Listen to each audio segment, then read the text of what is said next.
모두들 환영합니다. 예.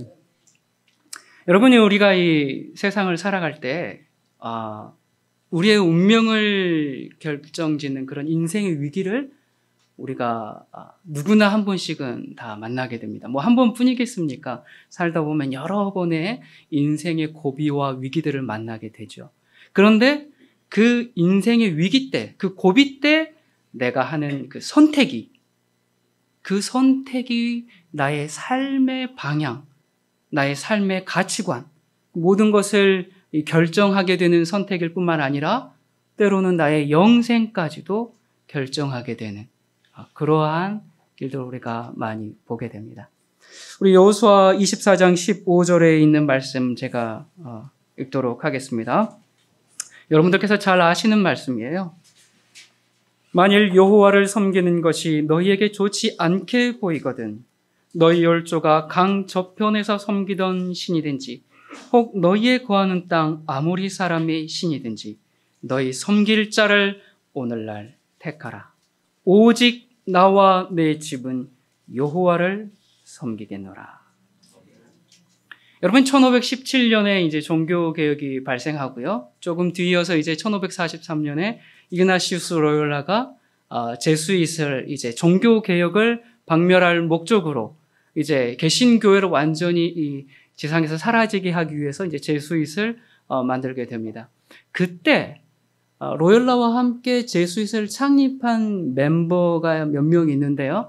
그 중에 한 명이 이 프란시스 하비에르라고 하죠.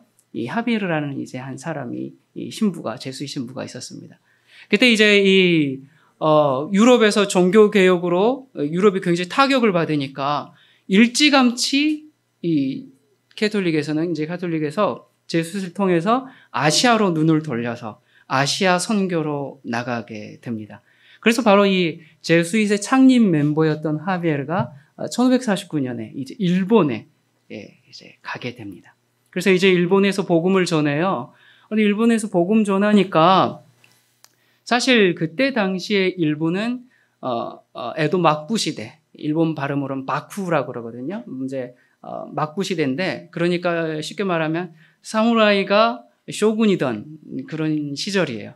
그때 이제 일본의 그 3대 쇼군이 있죠. 3대 사무라이 이 대표적인 이제 쇼군이 있는데 오다 노부나가, 그다음에 도요토미 히데요시, 그리고 도쿠가와 이에야스. 네, 이렇게 있는데 여러분 뭐 잘 알다시피 도요토미 히데요시는 이제 임진왜란 때 한국을 이렇게 침략했었던 그런 이제 인물이죠. 그때 일본을 통일하고 조선을 이제 이렇게 해서 임진왜란을 일으킨 인물인데요. 아무튼 이때 당시에 이렇게 이제 사무라이들이 쇼군일 그런 당시에 바로 이제 이 하비에르가 이제 그 일본에 이제 복음을 가지고 갔어요. 근데 그때는 이제 천하 통일을 이제 이제 쇼군들이 했고, 그 다음에 지방들은 각 지방의 영주들, 다이묘라고 하거든요. 그 영주들이 이제 이렇게 살고 있어서 영주들 간의 세력 다툼이 굉장히 이제 심했던 그러한 시대입니다. 그런데 이제 그때 당시라고는 해봐야 사무라이들이니까 뭘 가지고 싸워요? 예, 기껏 해봐야 이제 칼싸움이거든요. 근데 이제 하비에르가 가가지고 뭘 가져갔는가? 총을 가지고 갔습니다. 예, 제수잇 나와요. 예, 선교하러 가가지고 총을 소개하니까 완전히 인기 폭발, 스타덤에 올라요. 그래가지고 너도 나도 이제 이 하비에르와 그의 일행들을 뭐 맞이하고 그래가지고 이제 기독교가 엄청나게 이렇게 이렇게 이제 쉽게 복음이 이제 전해지게 됩니다. 그때 당시에 뭐 얼마 짧은 기간 만에 뭐 30만 명, 그러다가 조금 더 지나가서 70만 명, 거의 인구 뭐 굉장히 많은 이제 10분의 1 정도. 예, 그 다음에 이 교회가 한 200개, 이런 식으로 이제 엄청난 이 성장을 하게 됩니다. 그래서 이제 처음에는 일본에서도 여러 가지 서양 문물을 가지고 오니까 또 학교도 세우죠. 의료, 이제 간호, 교육 뭐 이런 쪽으로도 많이 지원을 하죠. 또 서양 문물들 총이라든지 이런 것들이 들어오니까 굉장히 호의적이었어요. 호의적이었는데 이렇게 가다 보니까 점점 그때 당시는 이제 쇼군과 사실 그리고 명목상의 최고 통치자인 천황, 이제 이 덴노라고 합니다. 이 천황이 있었단 말이에요. 그런데 이게 이제 점점 기독교가 일본 사회에 퍼지면서 이제 예수라는 사람이 이 쇼군이나 천황보다 더 높다, 이런 이야기가 이제 이렇게 들려오기 시작한 거죠. 그래서 이제 이 사람들이 언제 예수가 이 쇼군의 자리에 앉을지 모릅니다. 이렇게 이거 경계해야 됩니다. 그러니까 아니 그 죽은 예수가 어떻게 이 쇼군 내 자리를 이렇게 올라올 수 있단 말이냐. 그러니까 아니 죽었다가 부활했다고 하지 않습니까? 그리고 무리를 걷는 제주도 있다고 하니 벌써 일본에 건너왔을지도 모릅니다. 이러면서 이제 굉장히 일본의 이 쇼군들이 이제 굉장히 위협을 느끼게 됩니다. 그래서 이거 안 되겠네. 이 기독교는 일본과 맞지 않아라고 하면서 이제 이 기독교를 몰아내는 정책을 펴게 되는데 그것을 후미에라고 얘기합니다. 후미에라는 게 뭐냐면 이 용어 자체의 그 뜻은 밟다라는 뜻이에요. 뭘 밟아요? 예수님의 이제 이렇게 사진이 아니죠. 그림, 그런 것을 이렇게 이제 놓고 이것을 밟아라. 이걸 밟으면 너의 이제 살려주겠다. 이제 이러한 이걸 후미에라는 것을 시작해서 전 이제 기독교를 말살하는 이 정책을 펴게 됩니다. 그런데 이제 이렇게 이야기해요. 사실 살짝만 밟아. 그거 막 일부러 막 지근지근 그렇게 밟을 필요도 없어. 그리고 거짓말로라도 괜찮으니까 밟기만 해. 마음으로는 하나님 믿어. 하나님 믿고 하나님 섬겨. 네 하고 싶은 대로 다 해. 그런데 하나님 나는 안 믿습니다라는 그 표시로 살짝만 밟아. 괜찮아. 거짓말로 해도 괜찮아. 자, 여러분. 어떻게 구미가 좀 당기십니까? 아니, 그냥 마음으로 믿는 거 다 인정해 준대요. 그리고 살짝만 밟으면 돼요. 그런데 이제 그때 당시에, 이제 그때 일본의 기독교인들이 그것을 다 거절하고 거의 이제 대부분이 다 순교를 하게 되었죠.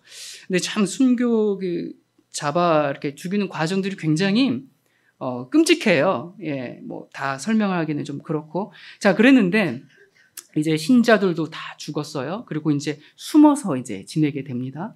그리고 일본에 이제 3명의 신부가 남습니다. 다 죽고 3명이 남았는데 이제 신부 앞에서 신자들을 고문합니다. 그러면서 신부에게 네가 배교하면 저 사람들을 다 살려줄게. 이제 이렇게 이야기를 하기 시작합니다. 자, 시험이 조금 달라졌어요. 전에는 너 믿을 거야, 안 믿을 거야? 믿어? 그럼 너 끝까지 믿음을 고집하고 이걸 안 밟을 거야? 그러면 이제 고문하고 뭐 죽이고 했는데 그게 아니라 당신이 배교하지 않으면 저 신자들을 죽이겠다. 조금 이제 다른 시험인 거예요. 마찬가지로 우리가 당신이 배교하지 않으면 당신의 가족들을 죽이겠다. 이제 이런 얘기거든요. 자, 그럴 때 이제 이 신부가 고뇌를 하겠죠.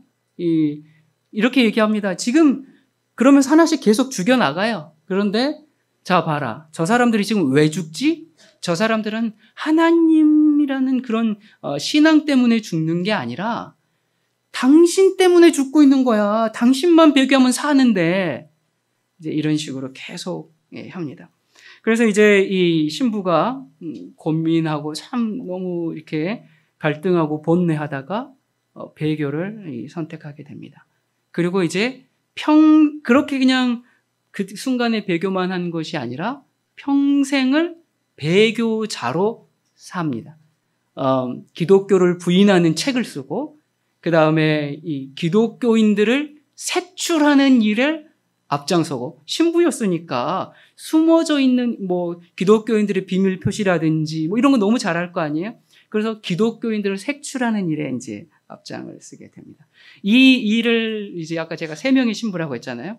그걸 먼저 그렇게 한 페레이라 신부는 실존 인물이에요. 실제 이제 이 후미의 당시에 그렇게 배교하고 그런 일들을 이제 했고, 그 다음에 이제 2명의 신부가 남았어요. 이제 이 2 신부가 바로 오늘의 주인공입니다.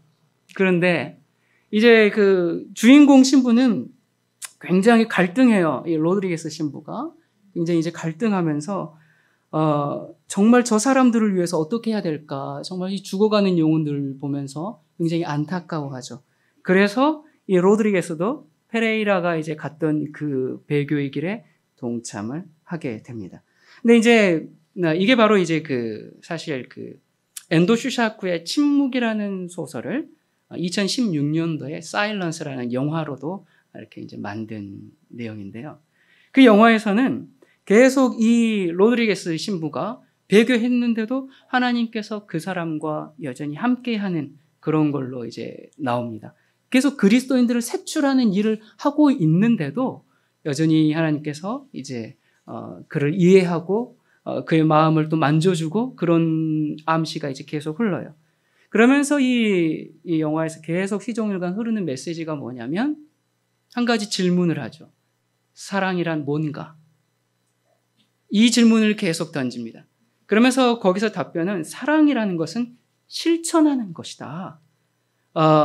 네가 저 영혼들을 사랑하니?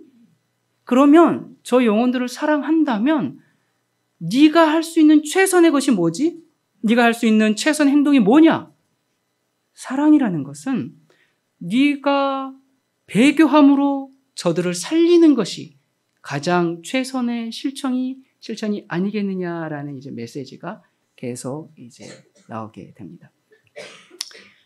제목이 침묵인 이유는 이 신자들이 이러한 고난과 고통과 죽음의 이 공포 속에 있는데 왜 하나님은 침묵하시는가?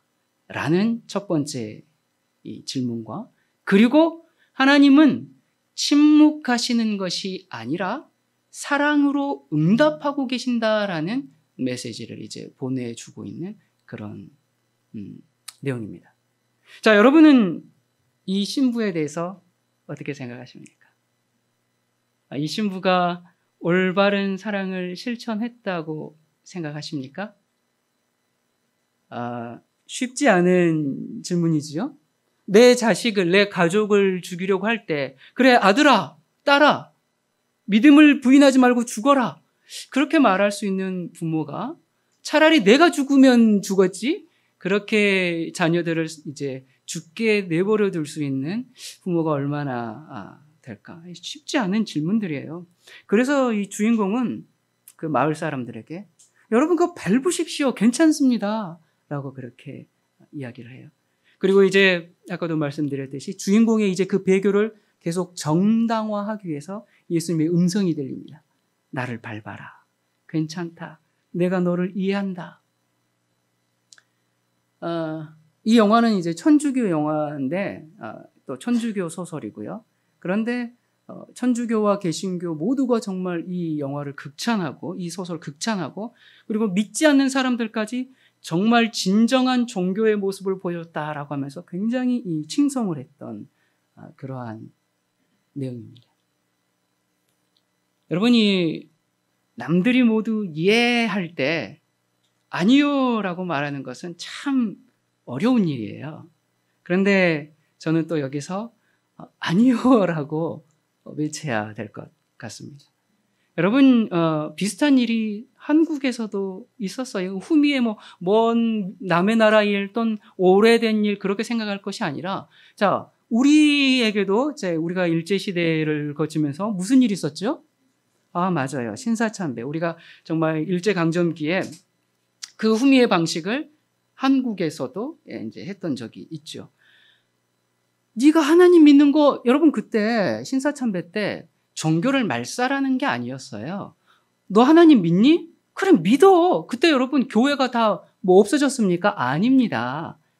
믿는 거 다 인정해 주는데 신사참배해. 교회 다녀. 근데 신사참배해. 그 문제였거든요. 자, 그때 한국 교회는 양분이 되었죠. 그래 신사참배하면 그게 우상 숭배하는 거야? 괜찮아 라고 해서 거의 대부분의 교회가 알다시피 한국 기독교 역사에서 신사참배에 앞장서고 이제 또 독려하고, 그리고 그때 독려할 때 이제 성경의 말씀을 인용하면서 이 신자들은 위에 있는 권세에 복종해야 됩니다. 그리스도인의 의무입니다. 그렇기 때문에 그렇게 해야 합니다라고 하면서 신사참배를 종용한 이제 목사들과 교단과 사람들이 있었는 반면에 끊임없이 단합과 박해에도 불구하고 거절했던 또 우리가 대표적인 분들이 계시죠. 누가 있어요? 네, 주기철 목사님이라든지 손영원 목사님이라든지 이런 분들은 참 고집스럽게 바보처럼 끝까지 거부하시면서 옥고를 치르시고 그렇게 지내셨어요. 자, 근데 그건 또 그 주기철 목사님 개인에게 당신이 할 거냐 말 거냐 이런 시험이었죠. 만약에 주기철 목사님 교회에 와가지고 신자들을 한 명씩 죽여가면서 당신이 신사참배 안 하면 신자들 한 명씩 죽입니다 했을 때 주기철 목사님은 어떻게 하셨을까? 예. 우리 한번 생각해 봐야 될 것 같아요. 여러분은 그때 어떻게 하실 것 같습니까? 여러분, 이게 참 우리 불교를 믿으시다가 또 이렇게 기독교로 이제 전향하신 분들, 개종하신 분들 많이 계시죠. 자, 우리 또 과거에 불교에서 몇 대 손이고 불교의 장손이에요. 집안이 다 이 12시만 되면 제사를 드려요. 자, 그런데 사실 이제 예수님을 만나고 영접한 이후로 나는 더 이상 이제 제사를 못 드리겠습니다 하는 우리 많은 우리 신자들을 우리 주변에서 볼 수 있죠. 많이 보지 않습니까? 자, 똑같은 거거든요. 아니, 그거 상 차려놓고 절하는 거 그거 뭐 대수입니까? 그거 좀 하면 안 되나요? 그런데 고집스럽게 그거 안 함으로 가족들과 관계가 끊어지고 집에서 쫓겨나고 그러면서 신앙 때문에 저 핍박받고 예수쟁이들은 진짜 상종 못할 인간 얘기를 들어요. 자, 그런데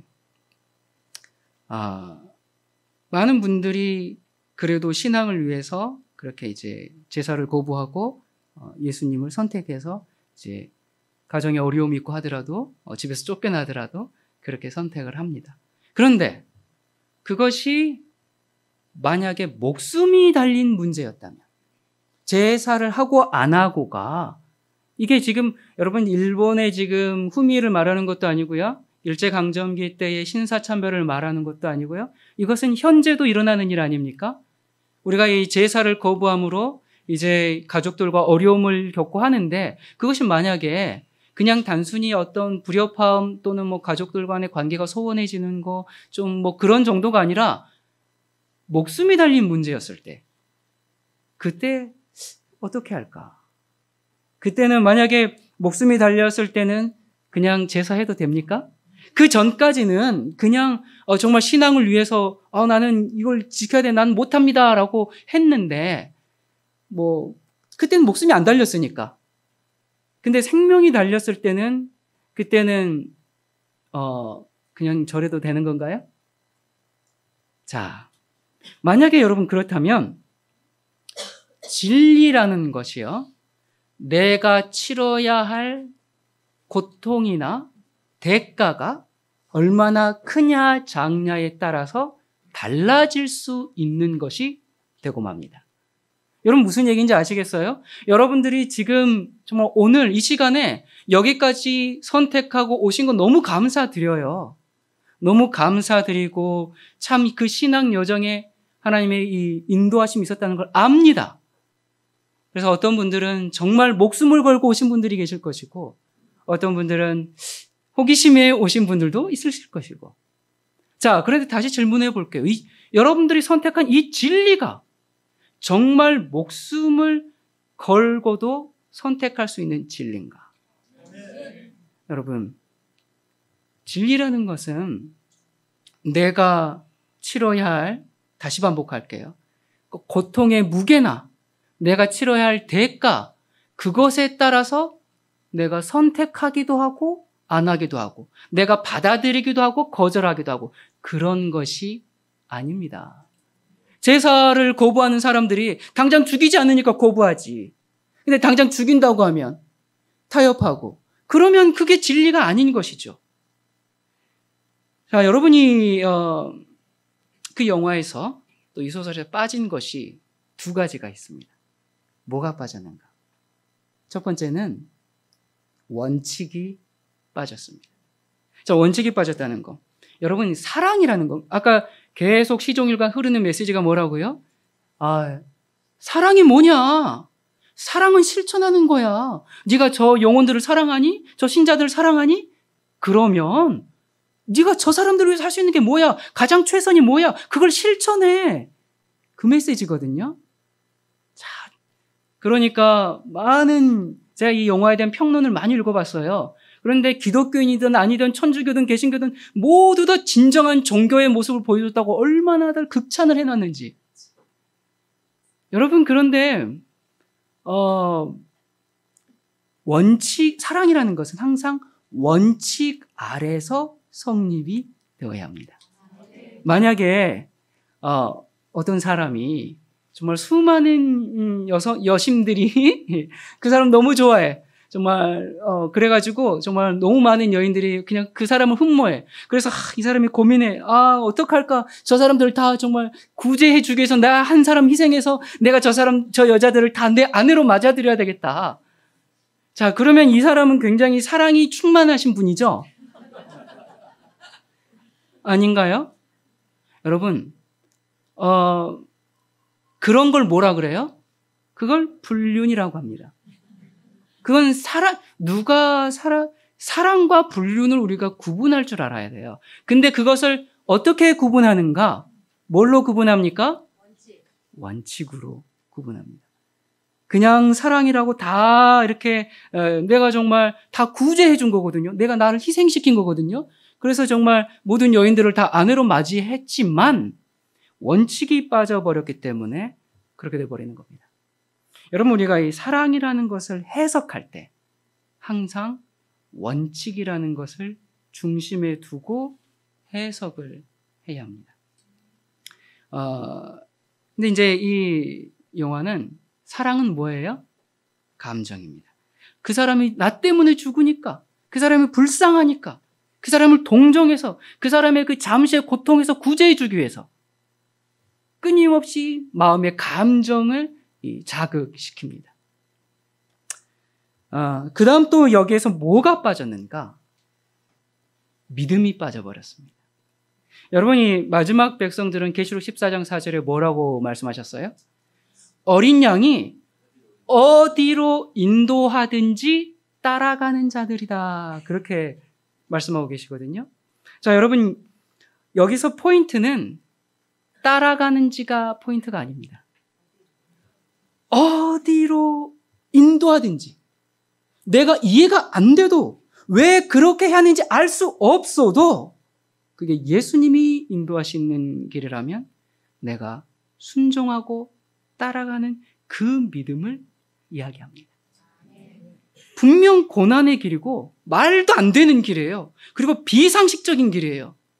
그럼에도 불구하고 그게 예수님께서 인도하시는 길이라면 따라가는 그 믿음이 마지막 백성들에게 요구되는 믿음입니다. 지금 아무리 암담해도 상 주시는 이를 믿음으로 바라보고. 네, 이 사일런스에서는 원칙도 없어요. 믿음도 없어요. 감정만 있는 것이 이 사일런스입니다. 여러분, 우리 사실 그 예수님 그림 밟는 거 여러분 지나가다가 사실 집에서도 액자 모르고 밟을 수도 있죠. 자, 그거 참 별거 아닌 것처럼 우리가 생각될 수가 있습니다. 또 과거의 얘기고 먼 남의 나라 얘기고 그렇게 생각할 수가 있어요. 그런데 이것은 남의 얘기가 아니라 곧 우리의 얘기가 됩니다. 여러분, 사실 짐승의 표가 별겁니까? 뭘 그러니? 네가 마음으로 하나님 믿는 거 다 인정해 줄게. 그거 다 안다니까? 괜찮아. 그런데 행동으로만 이렇게 표시해. 네가 마음으로 하나님 믿는 거 내가 다 알아. 하나님 부인하라는 거 아니야. 여러분, 하나님 부인하라는 시험이 아닙니다. 그래서 오히려 짐승의 표는요, 후미에보다 훨씬 더 쉬운 시험입니다. 후미에는 뭐였어요? 하나님을 부인하는 표시를 드러내라는 시험이었어요. 짐승의 표는 그거 아니에요. 하나님 부인하라는 거 아니에요. 하나님 믿어. 그리고 부인할 필요도 없어. 그런데 이렇게만 좀 해. 뭐 아무 때나 예배 드리면 되지. 무슨 형식이 그렇게 중요하니? 이 형식에 꽉 갇혀가지고 말이지. 그러면 우리가 어떻게 해요? 하나님, 제 마음 아시죠? 제가 하나님 사랑하는 거 아시죠? 하나님, 제가 이렇게 안 하면 저도 죽고요. 우리 가족 죽고요. 우리 다 죽어요. 하나님, 우리가 이렇게 죽는 걸 원치 않으시죠? 하나님은 사랑의 하나님이시잖아요. 이렇게 한다고 해서 하나님을 부인하는 것도 아니래요. 자, 어때요, 여러분? 구미가 좀 당기십니까? 여러분, 만약에 그럴 때 하나님께 충성하는 사람들은 뭐가 될까? 그런 사람들은 정말 사랑도 없고 형식만 중요하게 생각하는 율법주의자들이 되는 것입니다. 이 영화에서도 배교를 거부하고 그 순교당한 신부는 아주 고집이 세고 좀 형식에 갇힌 좀 그러면서 숭고한 인간의 생명 하나 건져내지 못하는 그런 인물로 묘사가 되고요. 배교한 로드리게스 신부는 정말 사랑이 가득하고 정말 하나님의 뜻을 실천하는 그러한 모습으로 이렇게 나옵니다. 이 영화가 왜 나왔을까? 제가 보면서 참 짐승의 표를 강요할 때가 정말 다 되었나 보다. 좀 그런 생각이 좀 들더라고요.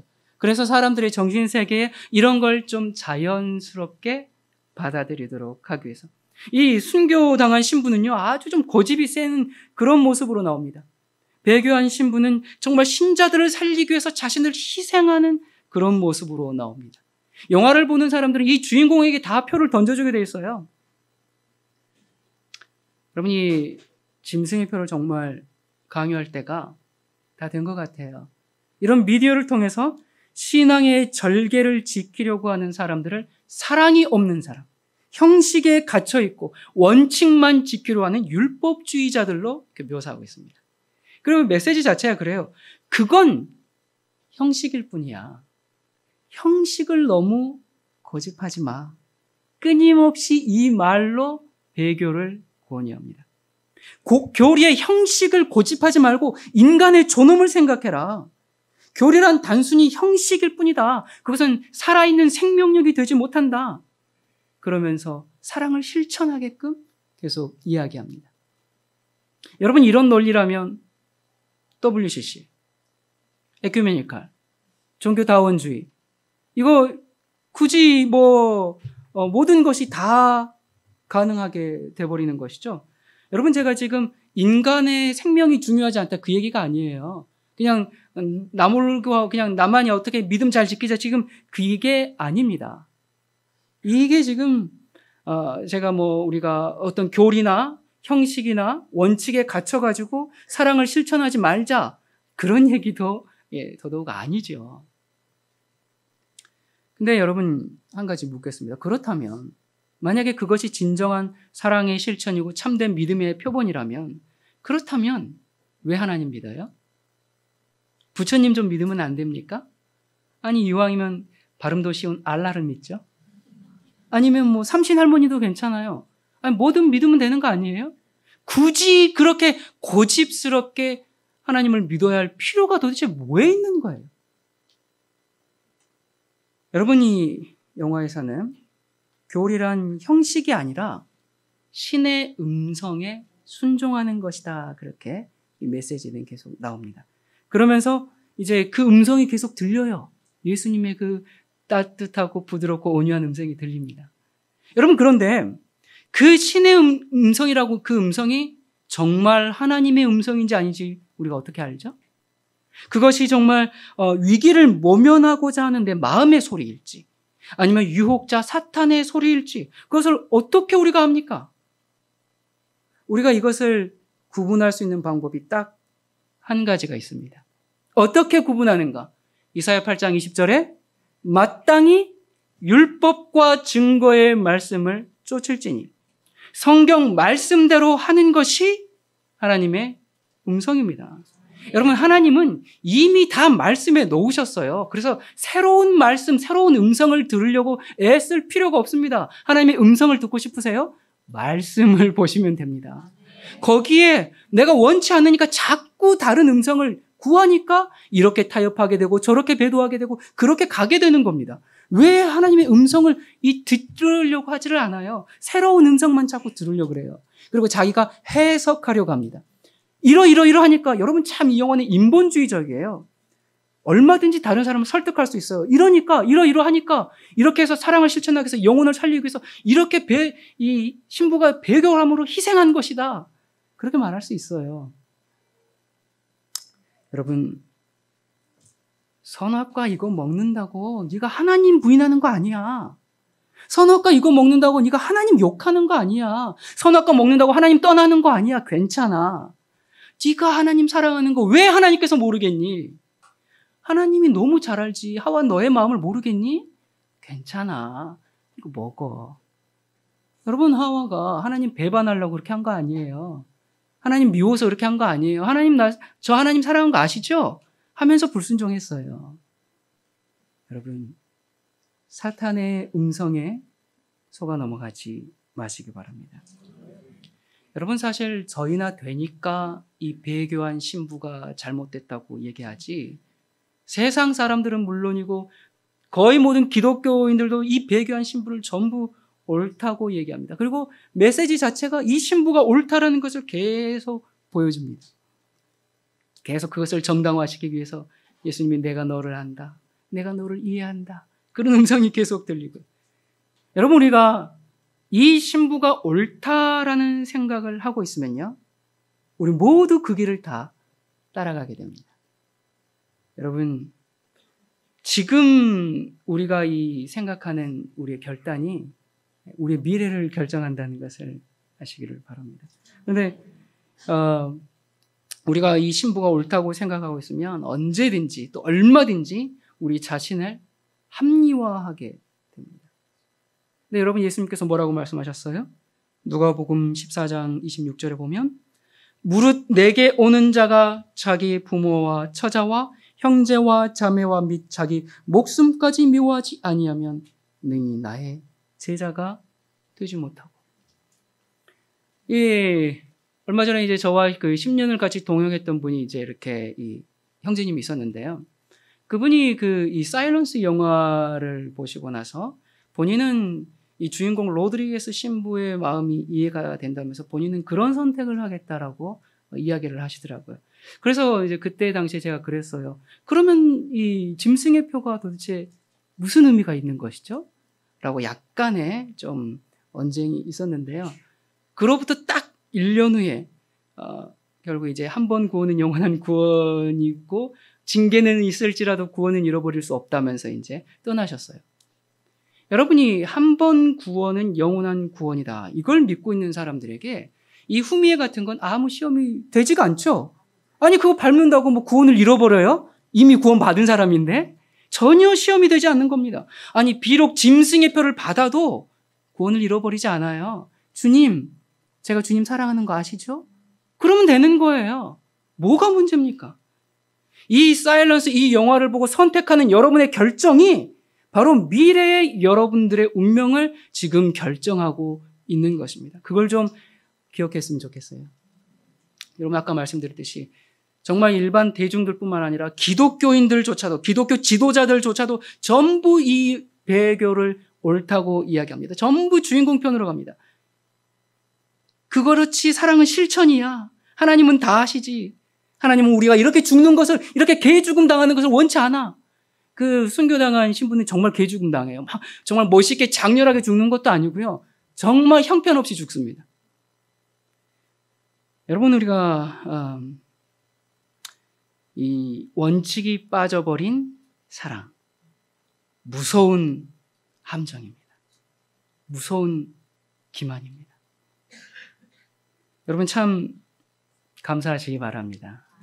여러분들께서 올바른 진리를 깨닫고 진리의 모임터에 있다는 것 자체가 여러분을 기만과 미혹에서 보호해 줍니다. 시각이 완전히 다릅니다. 여러분, 우리가 믿고 있는 이 진리가 얼마나 밝은 진리입니까? 이 진리는 우리가 흔들리지 않고 정로로 갈 수 있게 해줍니다. 우리가 이 감정적인 사랑을 가지고 있으면 전부 흔들려서 다 떠내려가게 됩니다. 여러분, 후미와 같은 시험이 계시록 13장의 짐승의 표의 환란의 시험이죠. 자, 짐승의 표의 환란을 어떻게 이길 수 있는가? 그 짐승의 표를 이기는 사람들의 그 특징을 바로 이어지는 계시록 14장에서 너무나 잘 설명해 주고 있습니다. 계시록 14장 12절에 무슨 말씀이 있어요? 성도들의 인내가 여기 있나니 저희는 뭐요? 하나님의 계명과 예수 믿음을 지키는 자니라. 하나님의 계명, 이건 원칙이에요. 이건 불변하는 원칙입니다. 이것은 뭐예요? 기록된 말씀입니다. 마땅히 율법과 증거의 말씀을 쫓을지니 변함이 없어요. 다른 음성을 자꾸 들으려고 애쓸 필요가 없어요. 이미 우리에게 다 말씀해 놓으셨어요. 그래서 이 말씀과 믿음을 지키는 자들, 소망 중에 바라보는 그 믿음뿐만 아니라 십자가 위에서 예수님께서 가지셨던 그 믿음, 이 두 가지가 빠진 것이 바로 사일런스입니다. 여러분, 계시록 12장 17절에 용이 여자에게 분노하여 돌아가서 누구와 싸워요? 그 여자의 남은 자손과 싸우는데 그 여자의 남은 자손의 특징이 뭐예요? 또 얘기해요. 하나님의 계명을 지키며 예수의 증거를 가진 자들과 용이 싸웁니다.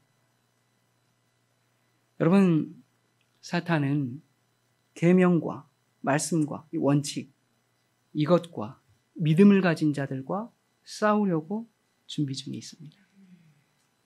여러분, 어떠한 위기가 와도 이 성경의 원칙, 성경의 진리를 타협해서는 안 됩니다. 우리가 이 여러 이렇게 정말 부드러운 말로 잘 포장할 수 있어요. 인본주의적인 어떤 그 사랑의 감정, 그런 것을 잘 포장해서 설득할 수 있습니다. 그러나 어떠한 시련과 고난이 와도 우리가 진리를, 믿음을 버려서는 안 됩니다. 우리가 이 진리의 기둥과 터인 하나님의 교회에 내 믿음의 뿌리를 잘 내려서 정말 하나님에 대한 진짜 믿음, 진짜 사랑을 잃지 않는 우리 그리스도인들 되시기를 간절히 바랍니다. 여러분, 이 위기의 순간에 그걸 선택하면 망하는 것처럼 보일지라도 그럼에도 불구하고 하나님께서 말씀하셨으니 세상의 평가를 다 뒤로 하고 어린 양이 어디로 인도하든지, 정말 여러분 어디로 인도하든지 따라가는 자들, 그런 사람들이 있습니다. 제가 오늘 최근에 만난 세 분의 목사님들 얘기를 좀 전해드리도록 하겠습니다. 이 한 분은 이분의 경력은 좀 특이해요. 이분 보니까 EBS에서 이제 최고의 교사로 이렇게 방송에도 이렇게 나오셨던 분이에요. 물론 이제 지금은 교직을 그만두고 이제 목사를 하셨죠. 근데 이분이 이제 정말 그러니까 잘 나갔겠죠. 최고의 교사로도 방송에 나왔는데, 그러다 보니까 그런 자기 교수법을 또 교사들에게 가르치는, 그래서 1년에 한 100번 정도, 100번 이상 교사들 세미나도 하시는 그런 분이에요. 자, 그러면은 여러분이 그 정도면은 교사로서는 올라갈 만큼 다 됐죠? 네. 더 부러울 것도 없고, 예. 교사들을 가르치는 교사고, 최고의 교사로 학생들한테 인기도 있고, 방송에도 나오고. 자, 이런 이제 분인데, 그래서 세상 명예, 인기 다 누렸는데, 그렇게 이제 이렇게 교사들도 이렇게 세미나하고 오고 하면은, 근데 이제 그 사모님께서 이런 얘기를 했다 그래요. 또 독을 한 잔 마시고 왔다고. 왜 그러냐면, 남편이 점점 교만해지니까, 예. 교만의 독을 마시고 왔다고. 이제 그렇게, 사모님이 얘기를 하시고 했다고 하더라고요. 그런데 이제 사실 이렇게 우리가 그렇잖아요. 올라갈 데 없이 다 올라가다 보면 또 이 영적인 문제도 같이 올라가주면 참 좋은데 그게 좀 그렇지가 않아요. 그래서 이분이 자신의 영적인 문제들 때문에 굉장히 이제 고민하고 괴로워하면서 하나님께 깊이 씨름하는 그런 시간이 좀 있었습니다. 사실 이분이 이제 교사를 하면서 뭐 구원파 신사도 뭐 여기저기 많이 다녀봤어요. 뭐 그랬는데 뭐 이렇게 이제 그랬었는데 이분이 너무너무 괴로워서 깊이 이제 하나님과의 깊은 씨름의 시간을 갖고는 자기가 교직을 그만두고 이제 목회의 길을 가겠다. 사실 사모님이 아니 그 독을 안 마시는 건 좋은데 25년 교사 생활 그만두면 당장 이제 우리 자매님들 벌써 머리가 복잡해지잖아요. 근데 이제 그런 선택을 하신 거예요. 그래서 이제 근데 어떻게 하셨어요? 그렇게 해서 이제 그 길을 가시는데 이분이 뭐 구원파에도 있어봤거든요. 여러분 뭐 과거 현재 미래 모든 죄를 다 용서받았기 때문에 나는 천국에 갈 수밖에 없어. 정말 기쁜 소식이에요. 그래서 기쁜 소식 무슨 회라고 거기 이름도 그렇게 교단 이름이 그렇잖아요. 정말 기쁜 소식이지. 뭐 내가 정말 죄를 짓고 죄 가운데 있어도 나는 구원 받았으니까 얼마나 기쁜 소식인가. 그러면서 이분이 내가 상급은 좀 덜 받아도 돼. 구원만 받으면 되니까 내가 천국 가서 그냥 저기 어디 구석에만 있어도 난 괜찮아. 일단 천국 가기만 하면 되니까. 이런 식의 그러니까 죄가 있어도 그것을 뭐 구석에 있으면 살면 되니까. 내가 호화 빌라는 아니더라도 뭐 어디 나 판잣집이라도 난 괜찮아. 천국이면 천국 판잣집 뭐 얼마나 좋겠어. 그런 식인 거예요. 이게 여러분 구원파 분들의 믿음이거든요. 자, 그러다가 이분이 이제 구원파에서 장로교로 이렇게 옮겼어요. 장로교를 와봤더니 예정론이 있네요. 불가항력적인 은혜가 있네요. 내가 저항할 수 없는 은혜가 있네요. 그걸로 하나님께서 이것은 뭐 내가 떠나고 싶어도 나는 내가 천국을 안 가려고 해도 갈 수밖에 없구나. 야, 이거는 구원파보다 더 확실한 교리다. 그래서 이분이 또 뭐 너무 좋아했어요. 방언도 하고 또 울면서 찬양도 하면 은혜 받는 것 같고 그러면서 그렇게 하는 것이 또 하나님을 잘 섬기는 것 같고 그런데 삶은 여전히 이 세상 사람들과 똑같고 그냥 적당히 하고 이분이 아무튼 그렇게 이제 회심도 하고 그래서 교직도 그만두고 목사가 되었는데 도무지 성경적이지가 않은 거예요. 자기가 장로교 목사인데도. 그래가지고 이런 상태로 가면 멸망하겠구나. 이분이 이제 좀 그것을 깊이 깨닫고 이제 뭐 신사도도 해보고 뭐 이거 다 찾아보고 그다음에 이제 그러면서 갈급함에 유튜브에서 여러 유명하다는 목사님들 설교는 뭐 계속 이제 다 들어봤는데 도무지 성경적이지가 않다는 거예요. 들으면서 이것도 아니야, 저것도 아니야.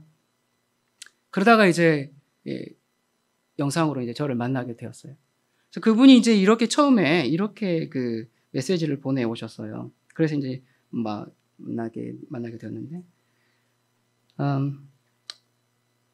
손경 목사님의 설교와 강의 영상을 보고 있습니다. 그동안 제가 복음과 예언에 대해서 늘 의심했던 부분이 많이 풀리면서 많은 충격을 받고 있습니다. 666, 짐승의 표, 안식일, 7년 대환란, 다니엘 예언, 계시록 7인 지금도 마음이 두근거리고 있습니다. 이런 좋은 사역을 하셔서 정말 감사드립니다. 귀한 보석을 발견한 기쁨입니다. 그리고 저도 힘써서 가까이 있는 사람부터 깨우는 사역을 하려고 합니다. 이제 남은 삶을 어떻게 살아야 하는가를 알게 되었습니다. 정말 감사합니다. 그래서 이제 이분을 이렇게 만나게 되었어요. 이제 만나기를 요청하셔가지고. 근데 이분이 참 복음을 깨달으시고 얼마나 감사와 감격이 넘치는지. 이 영상 하나하나를 보면서 볼 때마다 막 가슴이 두근거리면서 호흡이 가빠지면서 그렇게 이제 보셨다고요.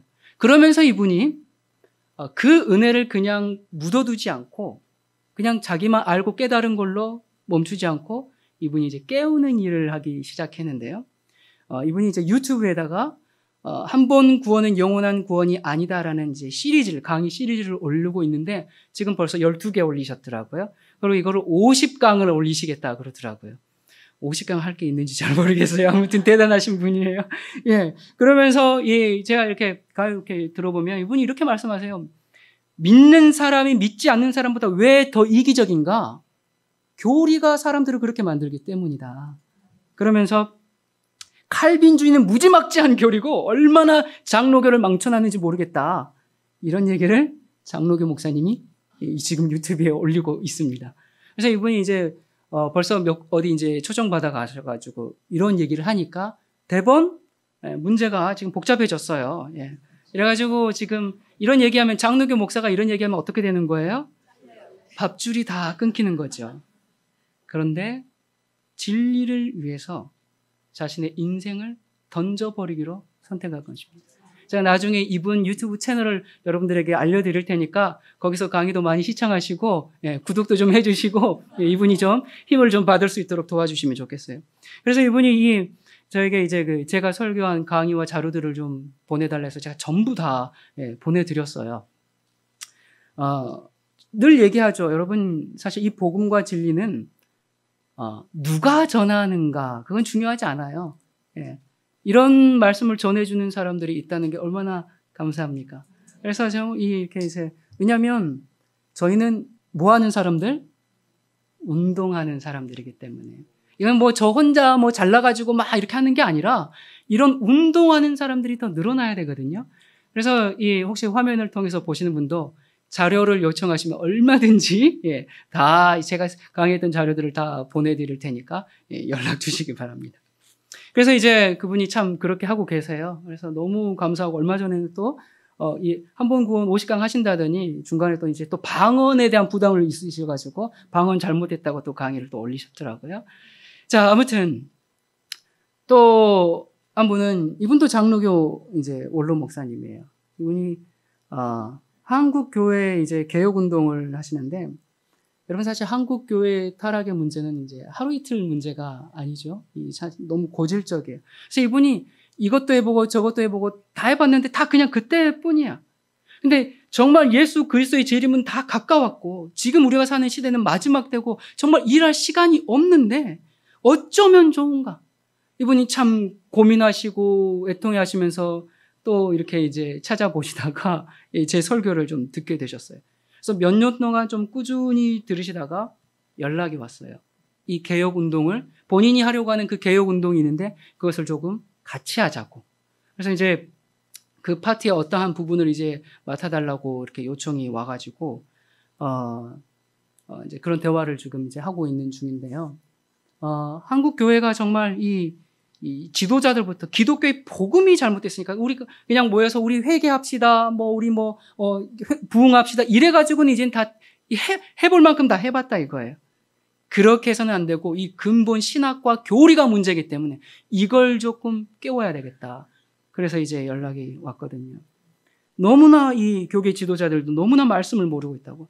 그래서 제가 그랬어요. 목사님, 저를 싫어하는 사람이 굉장히 많고 조금만 찾아보면 저 이단이라고 다 나옵니다.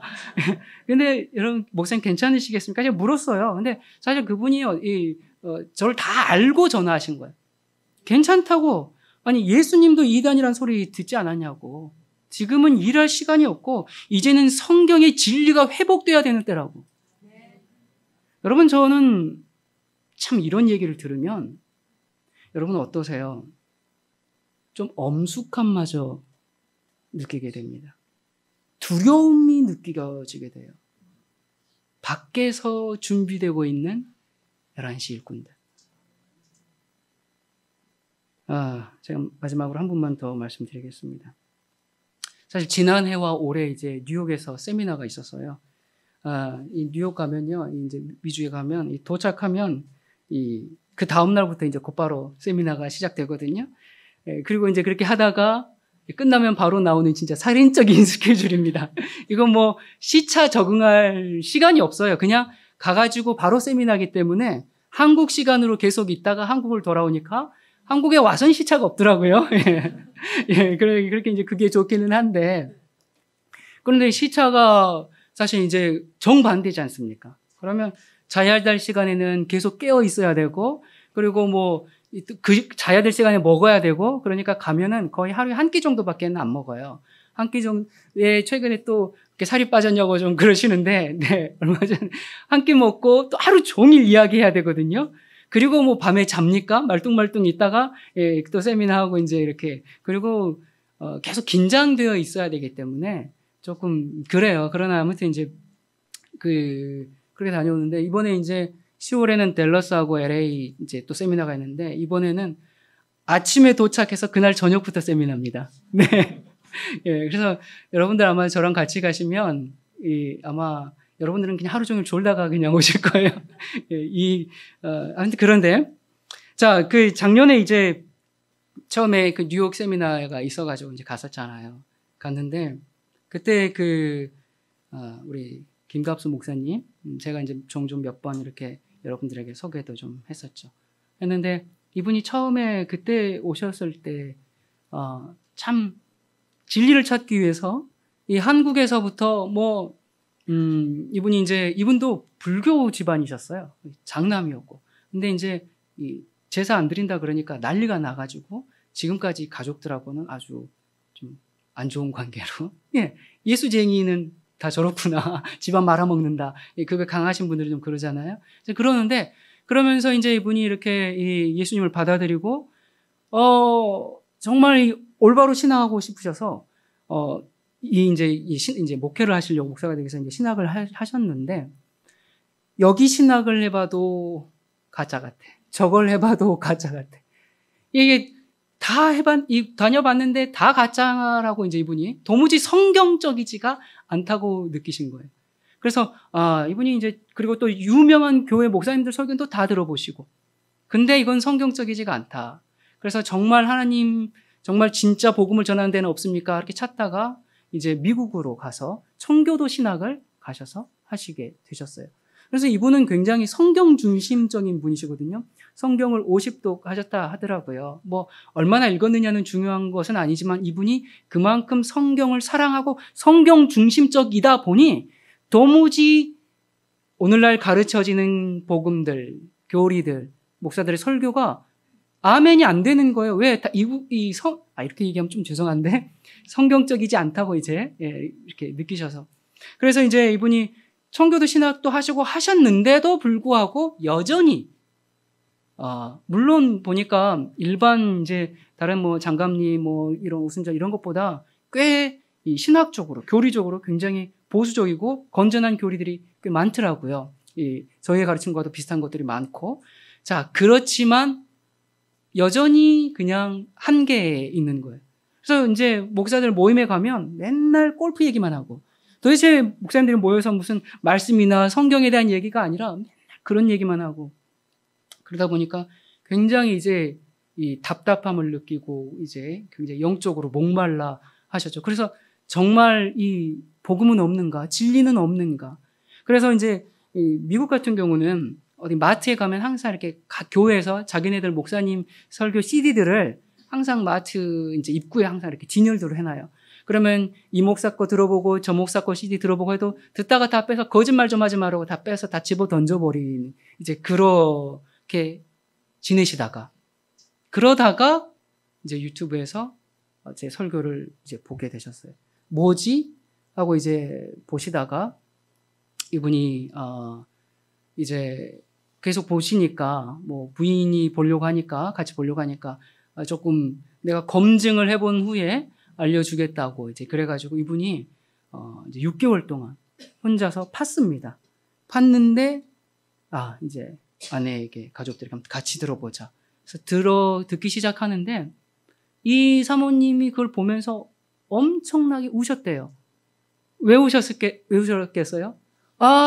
진리를 가르치는 목사가 없는 줄 알았는데, 성경대로 하는 목사가 없는 줄 알았는데, 여기 있구나. 그래가지고 그분들이 작년에 이제 뉴욕 세미나에 오신 겁니다. 오셨는데, 연세도 저보다 많으신 분들이죠. 근데 오셔서 첫 이제 세미나가 저녁부터 시작하는데, 낮에 이제 오셨어요. 그래서 잠깐 시간이 있어서 상담을 이제 하려고 그러는데, 그분이 처음 하시는 말씀이 니고데모의 심정으로 왔습니다. 라고 하면서 이제 쭉 이제 자신의 이제 간증을 이렇게 얘기를 하시더라고요. 자, 그러다가 이분이 이제 세미나에 오셔서 더 사실 이제 영상으로만 보다가 조금 희미했던 것들이 이제 세미나를 통해서 완전히 깨달아지고 이해가 되고, 그래서 이제 집에 가셔서 진리의 말씀대로 이제 예배도 개혁을 하고 이렇게 이제 가기 시작했습니다. 그러다 보니까 집안에 이제 갑자기 이 어려움들이 몰아닥치는데 이 큰딸이 에머전시로 이제 막 응급실에 실려가고, 그리고 나서 태어나니까 그다음 둘째 아들이 또 에머전시로 응급실에 실려가고, 집안에 광풍이 이제 불기 시작하는데, 그때 이분이 그런 이제 과정들을 겪으셨어요. 이제 한 1년 동안 작년 10월이었죠? 작년 4월이었네요. 작년 봄이었으니까. 그래서 1년 됐죠. 작년 봄에 이제 오셔가지고, 뉴욕 세미나에 오셔가지고, 그렇게 이제 진리를 깨닫고 가셔가지고, 그렇게 개혁을 하시고, 그렇게 하니까 이제 집안에 광풍이 몰아닥치고, 그런데 이분이 이제 이번 뉴욕 세미나에 오셨거든요. 본인이, 광풍이 몰아닥치는 것을 경험하다 보니까, 이거 진짜 맞구나. 이거 진리구나. 그러니까 사탄이 이게 가만히 안 두는구나. 더 확신이 충만해져서 오신 거예요. 지난 1년 동안 얼마나 성장하셨는지, 저희가 발행한 책들, 그걸 벌써 다 읽고 두 번을 다 읽으셨어요. 그래서 우리가 이 영감의 글 사상도 충분하게 이분이 이렇게 입에서 줄줄줄줄 나오시고, 예.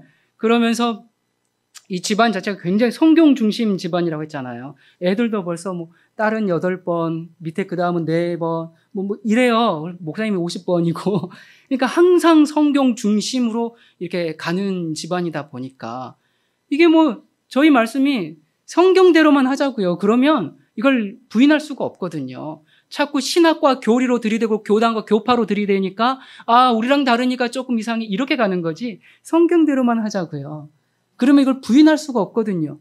그래서 이 가족들이 이제 지난 1년 동안 그렇게 이제 성장하시고, 믿음도 더욱 뜨거워지시고, 그래서 제가 이제 이번 뉴욕 세미나를 갈 때 사실 미주의 이 사역을 좀 누굴 맡겨야 되는데, 책임자를 좀 세워야 되는데, 그리고 이제 그래서 이분으로 사실 이제 생각을 하고, 그리고 미리 이제 이야기를 하고 이제 갔어요. 그래서 제가 이제 우리 세미나 기간 중에 설교 시간 1시간을 이제 배정해 드렸습니다. 이제 1시간 이제 이분이 이렇게 설교를 하시는데요. 제가 설교를 듣다가 얼어버렸습니다. 너무 감동을 받아가지고. 근데 저만 그랬냐? 모든 회중이 저랑 똑같이. 제가 이 설교를 들으면서 무슨 생각을 했냐면, 그는 흥하여야 하겠고 나는 쇠하여야 하리라. 그 생각이 절로 들더라고요. 그렇다고 제가 그만두고 가겠다는 얘기는 아니지만 제가 들으면서 내가 저분이 사역하실 수 있도록 내가 최선을 다해서 밀어드려야 되겠다. 저분이 정말 저 진리, 저 말씀을 전할 수 있도록 정말 내가 최선을 다해서 도와드려야 되겠다. 그래서 제가 그분 시간이 끝나고 그 다음 이제 제 타임이었는데, 제가 섰는데 설교를 못 하겠더라고요. 설교를 못 하고 그냥 막 서서 울었습니다. 제가 왜 울었을까요? 네, 맞아요. 너무너무 감사해서. 그리고 제가 서서 이렇게 얘기했습니다. 하나님께서 저보다 더 크게 쓰시고 귀하게 쓰실 그릇입니다. 라고 그렇게 소개했어요. 여러분, 그 기분이 막 설교가 이렇게 대단하고 막 영감적이고, 그걸 떠나서 진리를 위해서 목숨을 내놔버린 사람, 진리를 위해서 목숨을 던져버린 사람, 온 생애를 바쳐버린 사람, 자기 평판, 명예, 안일 이런 거 생각지 않고 오로지 주님을 위해서 자기를 던져버린 사람, 하나님은 그런 사람을 통해서 일하시거든요. 왜 하나님께서 나를 사용하시지 않는가? 잘 생각해 봐야 됩니다. 내가 재고 있는 것들이 많기 때문에 나를 사용하실 수가 없는 거예요. 내가 주님께 온전히 나의 모든 걸 던져보세요. 인기, 명예, 평판, 나의 인생 모든 걸 던져보세요. 왜 하나님께서 그 사람 안 쓰시겠어요? 그런데 말씀을 듣는데 얼마나 파워풀한지, 정말 제가 너무 이 감동을 받고, 또 이분이 성경을 50도 가신 분이라 성경 말씀이 줄줄줄 나오시더라고요. 그래서 너무 좋더라고요. 그래서 말씀드렸듯이 이 저분의 말씀을 좀 우리 한국 성도님들 좀 들어야 되겠다 해가지고 제가 9월 달에 초청을 했습니다. 예. 그래서 여러분들께서 이제 9월에 이렇게 이 두 분을 만나 보실 수 있을 것 같고요. 그래서 이제 그분께 이제 미주 전체 사역을 맡겼어요. 사실 제가 그분 안지 1년밖에 안 됐습니다. 그리고 만난 것은 3번 만났습니다. 작년 4월에 뉴욕 세미나에서 만났고요. 10월에 애틀란타 세미나 때 이제 그분이 애틀란타에서 만났고요. 그리고 이번에 이제 뉴욕에서 또 만났고, 만난 건 3번. 물론 주로 이제 계속 이제 멀다 보니까 전화 교제하고 이렇게 했죠. 예, 그렇게 했는데, 아니, 목사님, 1년밖에 안 됐는데 미주를 그렇게 맡겨도 됩니까? 여러분, 근데 저는 그렇게 생각해요. 내가 그 사람을 신뢰해야 상대방도 나를 신뢰합니다. 이 사람이 아직 멀었는데 언제 할까? 이러고 있으면요, 똑같습니다. 우리가 어떻게 어려움을 당할 땐 또 당하더라도 우리가 할 때는 100% 우리의 마음을 들여서 신뢰하는 것이 저는 그리스도인의 자세라고 생각하거든요. 자, 그래서 이제 여러분 제가 작년 4월에 미주를 갈 때, 뉴욕을 갈 때 사실 굉장히 무거운 마음으로 갔어요. 예, 작년 4월에 무겁고 아프고 쓰라린 마음으로. 왜냐면 미주 세미나 있기 2주 전에 제가 10년지기 동역자를 잃었거든요. 잃고 원래 같이 가기로 했는데 2주 전에 이제 이렇게 이제 한번고원으로 가신 바람에 너무 힘들었어요. 그렇게 해서 딱 뉴욕을 갔는데 그 자리에 김 목사님이 오신 겁니다. 오셔서 참 그때의 그 만남이 이렇게까지 연결되고 유지될지는 생각 못했죠. 그렇게 1년이 지나는 동안 이 하나님께서 정말 준비시켜 놓으신 그 일꾼, 하나님의 사람. 여러분, 지금요, 하나님께서 나를 써주실 때 여러분 감사하시기 바랍니다. 불평하지 마시고, 여러분, 제가 이걸 봤어요. 하나님은 참, 일꾼이 없어서 일 못한다. 이러신 분이 아닙니다. 하나님은 나 아니면 다른 사람 쓰십니다. 내가 대단한 사람이 아니거든요. 뭐나 되는 것처럼 우리가 그렇게 제일 필요가 없어요. 우리는 한 줌의 흙과 같은 존재이기 때문에 하나님이 일꾼이 없어서 일을 못하시지 않잖아요. 돌들로다도 소리 지르게 하신다 하셨잖아요.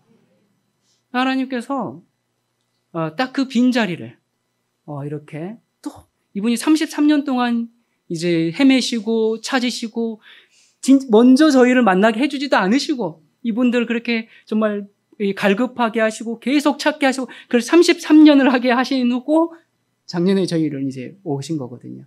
하나님은 하나님의 타이밍이 있는 것 같아요. 그래서 우리가 하나님께서 우리를 쓰려고 하실 때 주님 제가 여기 있습니다. 나를 써주심에 우리가 기꺼이 순종하고 반응하면서 그렇게 좀 나갔으면 좋을 것 같습니다. 그 은혜가 얼마나 큰지 모릅니다. 여러분 제가 한국을 비롯해서 이제 또 전 세계 우리 이렇게 사람들을 많이 만나 보면요. 한 가지 조금 두려운 생각이 요즘 들어서 좀 많이 듭니다. 뭘 보냐면 알곡과 가라지가 이렇게 나뉘어지고 있는 모습이 보입니다. 알곡들은 더욱 알곡이 되어가고 있어요. 더 튼실해져 가고 있어요. 가라지는 점점 더 가라지로 가고 있습니다. 점점 더 싸늘하게 식어져 가고 있습니다. 그래서 이 가라지들이 가지고 있던 그나마 조금 있던 그 열정이 다 알곡으로 넘어가 버리고 그래서 알곡은 더 알곡되고 가라지는 점점 가라지되는 그런 모습을 제가 참 그런 모습을 보는 게 두려워요. 여러분 제가 사람을 판단하고 그런 게 아니라 참 너무 고통스럽습니다. 그런 모습을 보는 게. 여러분 지금 우리가 사는 시대엔 정말 알곡과 가라지로 나뉘는 시대입니다. 여러분, 예수님께서 그 심판 사역을 끝내시고 오실 때 우리가 어느 편에 있을 것인가? 여러분, 제가 이제 한국 돌아오자마자 이 장례식이 지난주에 연달아 3번이 있었습니다. 뭐 하루 걸러 뭐 같은 날 동시에도 있기도 했고요. 그래가지고 아시다시피 이제 뭐 우리가 전국구 아닙니까? 그래서 장례식이 서울에서 있었죠. 부산, 대전 이렇게 이제 있었잖아요. 그런데 제가 이제 항상 경험해 보니까 봄에 우리 연세 있으신 분들이 봄에들 많이 돌아가세요. 이거는 이거는 과학적인지 어쩐지 모르겠지만 제 경험상 그렇습니다. 왜냐하면 제가 이 장례식을 항상 인도하잖아요. 그러니까 항상 3, 4월 이 봄에 바빠요. 이 장례식이. 이상하다. 아니, 추운 겨울에 그때 그걸 못 견디고 연세 있으신 분들이 돌아가실 것 같은데, 아니, 그 고통의 세월을 다 지난 다음에 이제 만물이 소생하는 계절 아닙니까? 살아나는 계절이잖아요. 그런데 이때들 다 돌아가셔요. 자, 여러분이 그런데 이 자연의 이치가 좀 그런 것 같더라고요.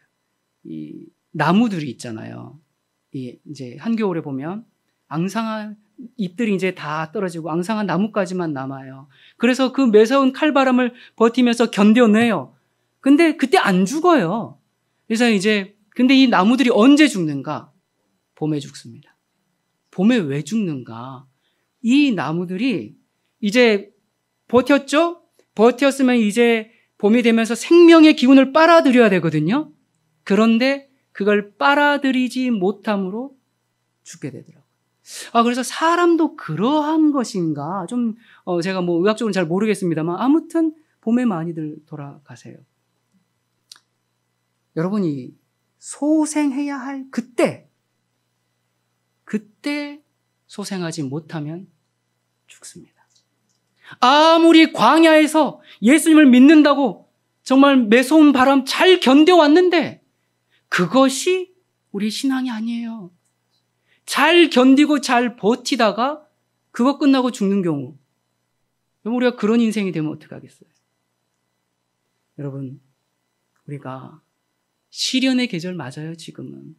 지금은 참 그리스도인으로 사는 게, 이 땅에서 그리스도인으로 산다는 게 이렇게 어려운 때가 없습니다. 갈 교회도 없고 들을 말씀도 없고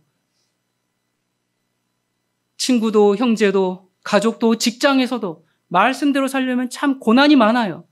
그거 다 잘 견디고 잘 버텨왔는데 이제는 정말 하나님께 내 생명을 온전히 드려버리고 소생함을 받아야 되는데 그 소생할 때 소생하지 못하면, 은혜 받을 만한 때에 그 은혜를 만끽하지 못하면 주저앉아 버리더라고요. 여러분, 참 거친 광야 다 통과하고 겨울 다 통과하고 그리고 나서 메말라 죽어버리면 그것처럼 불쌍한 인생이 어디 있습니까? 여러분, 선택은 항상 우리에게 늘 제공되어 있는 것이 아닙니다. 우리가 선택해야 될 때가 있어요.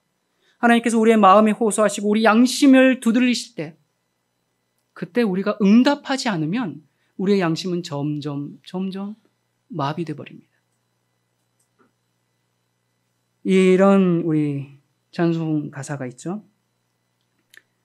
어느 민족 누구게나 결단할 때 있나니 참과 거짓 싸울 때에 어느 편에 설 건가. 주가 주신 새 목표가 우리 앞에 보이니 빛과 어둠 사이에서 선택하며 살리라. 고상하고 아름답다 진리 편에 서는 일, 진리 위에 억압받고 명예 이익 이뤄도 비겁한 자 물러서나 용감한 자 굳세게, 낙심한 자 돌아오는 그날까지 서리라. 순교자의 빛을 따라 주의 뒤를 쫓아서 십자가를 등에 지고 앞만 향해 가리라. 새 시대는 새 사명을 우리에게 주나니 진리 따라 사는 자는 전진하리 언제나. 악이 비록 성하여도 진리 더욱 강하다. 진리 따라 살아갈 때 어려움도 당하리. 우리 가는 그 앞길에 어두운 장막 덮쳐도 하나님이 함께 계셔 항상 지켜주시리. 아멘. 여러분, 제가 처음에 읽었던 말씀 좀 다시 읽어보겠습니다. 만일 여호와를 섬기는 것이 너에게 좋지 않게 보이거든 너희 열조가 강 저편에서 섬기던 신이든지 혹 너희의 거하는 땅 아모리 사람의 신이든지 너희 섬길 자를 오늘날 택하라. 오직 나와 내 집은 여호와를 섬기겠노라. 여러분, 이 선택은 우리에게 매일 주어지, 아무 때나 우리 평생 남은 생애 동안 그렇게 계속 주어지는 게 아닙니다. 은혜 받을 그 때가 있습니다. 하나님께서 그 은혜의 시간을 끝날 때가 있습니다. 심판이 선고될 때가 있습니다. 예수님께서 누가복음 4장 21절에 이에 예수께서 저희에게 말씀하시되 이 말이 오늘날 너희 귀에 응하였느니라 하시니. 여러분, 혹시 오늘 여러분이 선택한 그 선택, 그 결정이 여러분의 운명을, 이 말이 너희에게 그대로 응답될 것이다. 여러분은 오늘 섬길 자를 선택하셨습니까? 네. 기도하겠습니다.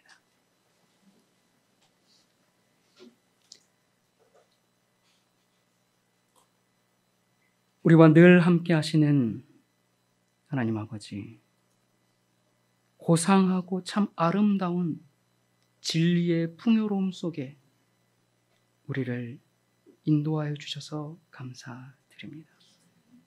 하나님, 이 진리를 따라가는 길이 참 어렵고 고난도 많고 세상에서 손가락질을 받고 낙심되는 일이 많지만 그럼에도 불구하고 우리가 주님을 위해서 주의 길을 따라가기를 원하오니 우리에게 담대한 믿음 허락하여 주시옵소서.